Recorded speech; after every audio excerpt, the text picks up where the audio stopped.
اعوذ باللہ من الشیطان الرجیم بسم اللہ الرحمن الرحیم۔ لائف ویو ود اسرار قریشی کی ایک اور نشست کے ساتھ میں حاضر ہوں۔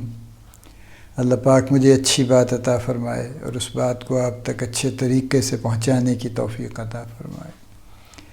ہم بزنس اور آرگنائزیشن پہ ہی گفتگو کر رہے ہیں، ایک بات اور کر لیں پھر اس کے بعد اگلے ٹاپک پہ چلتے ہیں انشاءاللہ۔ پاکستان میں بے شمار بزنسز شروع ہوتے ہیں جیسے باقی دنیا میں شروع ہوتے ہیں۔ سوال یہ ہے کہ پاکستان میں بزنس کرنا آسان ہے یا مشکل؟ کچھ لوگوں کا بظاہر یہ خیال ہے کہ پاکستان میں بزنس شروع کرنا یا بزنس کرنا نہایت آسان ہے، چونکہ یہاں ریگولیٹری کنٹرولز بڑے کم ہیں، یا کم از کم اگر ہیں بھی تو پوری طرح سے اپلائی نہیں ہوتے، تو یہاں kind of free for all چیز ہے، جیسے مرضی کر لیں، جب مرضی جہاں مرضی جس چیز کی چاہے دکان کھول لیں نہ۔ آپ جتنا آپ بزنس کریں گے، اور بے شمار لوگ بڑا بڑا بزنس کر رہے ہیں اور کوئی ٹیکس ادا نہیں کرتے، چونکہ اس کا بھی کوئی خاص رواج نہیں ہے، تو لہٰذا پاکستان میں بزنس کرنا آسان ہے۔ لیکن در حقیقت ایسا نہیں ہے۔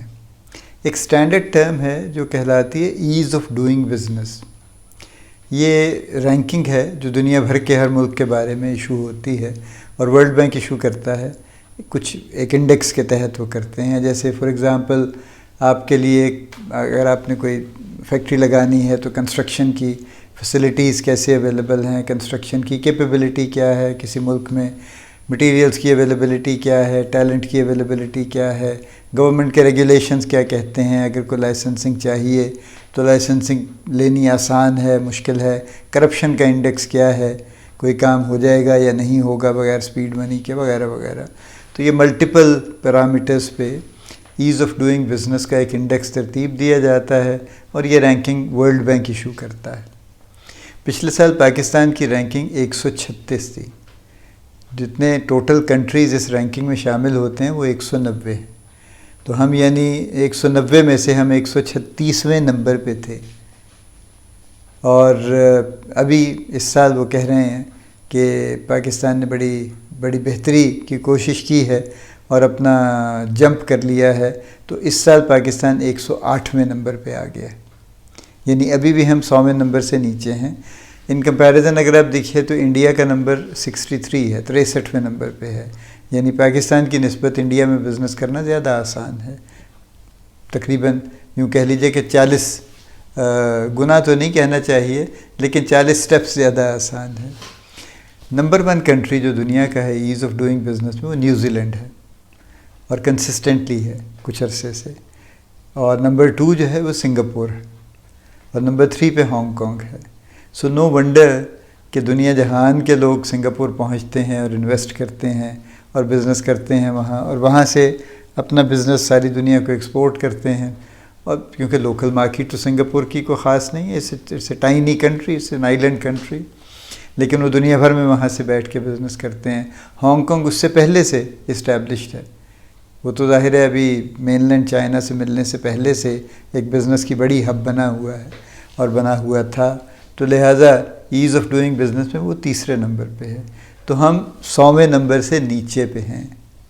تو لہٰذا اس بارے میں کوئی غلط فہمی نہیں ہونی چاہیے کہ ایز آف ڈوئنگ بزنس کا سٹیٹس پاکستان میں کیا ہے۔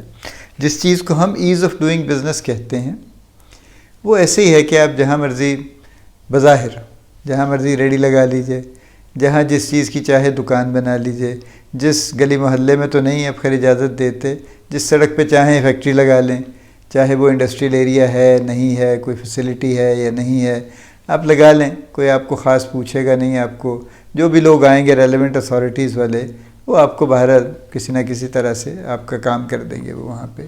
تو یہ ایز آف ڈوئنگ بزنس نہیں ہے۔ دیکھیے ایز آف ڈوئنگ بزنس یہ ہے کہ پراپر طریقے سے، قانونی طریقے سے کہہ لیجئے اور جائز طریقے سے آپ کے کام وقت پہ بغیر کسی مشقت کے ہونے چاہیے۔ یعنی اگر آپ کو گورنمنٹ سے ڈیل کرنا ہے تو گورنمنٹ کے جو ریلیونٹ ڈپارٹمنٹس ہیں ان کا کسٹمر سروس کا رویہ ایسا ہونا چاہیے کہ جو کوئی وہاں جائے وہاں سے مطمئن ہو کر آئے اور اس کا کام ہو جائے۔ اور اگر آپ کو پرائیویٹ سیکٹر میں ڈیل کرنا ہے تو اس کے ہاں بھی اسی طرح کا معاملہ ہو کہ لوگ ایک دوسرے کو سپورٹ کرنے کا ایٹیچیوڈ رکھتے ہوں۔ پاکستان میں ظاہر ہے گورنمنٹ ڈپارٹمنٹس کی کارکردگی کیا ہے اور گورنمنٹ کے لوگ کس حد تک فیسیلیٹیٹ کرتے ہیں، یہ کافی ایک کھلی ہوئی بات ہے، اس پہ بہت بات کرنے کی ضرورت نہیں ہے. بہت کوششیں بہت وقت سے ہوتی ہیں اس کے اوپر، لیکن بہرحال گورنمنٹ کا mechanism, machinery so huge actually, اور وہی سسٹم ہے جو اپنے آپ کو پرپیچویٹ کرتا ہے، تو لہٰذا اس میں کوئی خاص بہتری نہیں آتی. اور چھوٹے موٹے کام چلتے رہتے ہیں کہ کاغذ کی بجائے چلیے آپ آن لائن سبمیشن کر لیجئے، لیکن وہ آن لائن سبمیشن کرنے کے بعد بھی اس کا آگے کیا ہوتا ہے، یا اس کی اسپرٹ کیا ہے، یا اس کے جو ایمبٹ میں لوگ آتے ہیں. جیسے فرض کیجئے نا، ایک چھوٹی سی بات ہم کر لیں، چھوٹی نہیں بڑی یہ بات ہے، انکم ٹیکس کا نیٹ یا دائرہ وسیع کرنے کی گفتگو برسوں سے چل رہی ہے، لیکن وہ دائرہ وسیع نہیں ہوا. تو آ جا کے جتنا بوجھ ہے وہ انہی چند لوگوں پہ پڑتا رہتا ہے جو آلریڈی ٹیکس دیتے ہیں. اس میں ایک سب سے بڑی سیلریڈ کلاس ہے کہ جن کے پاس مجبوری ہے کہ وہ ٹیکس بچا نہیں سکتے اور ان کو ٹیکس کاٹ کے تنخواہ ملتی ہے، تو لہٰذا ان بیچاروں کے پاس تو کوئی آپشن نہیں ہے. تو یہی طبقہ ہے سب سے بڑا نمبرز میں جو پاکستان میں ٹیکس دیتا ہے.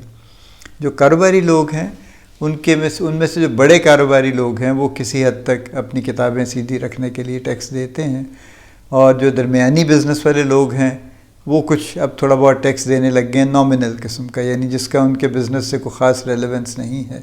لیکن اس کے نیچے جتنا بھی بزنس ہے وہ نہ تو ڈاکیومنٹڈ ہے، نہ وہ کہیں پہ رپورٹ ہوتا ہے، نہ وہ کوئی ٹیکس دیتے ہیں، اور نہ وہ کوئی ٹیکس دینا چاہتے ہیں.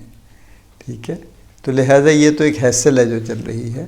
تو کہنے کا مطلب یہ ہے کہ ایز آف ڈوئنگ بزنس کے لحاظ سے یہ ایز نہیں ہے کہ جو جس کا جی چاہے کر لے، چونکہ اسے کوئی بظاہر پوچھنے والا نہیں ہے. آپ انوائرمنٹ خراب کرتے رہیں، آپ نہایت ہی ٹاکسک پانی آپ نالوں میں ڈالتے رہیں، نہر میں ڈالتے رہیں، کھیتوں میں ڈالتے رہیں.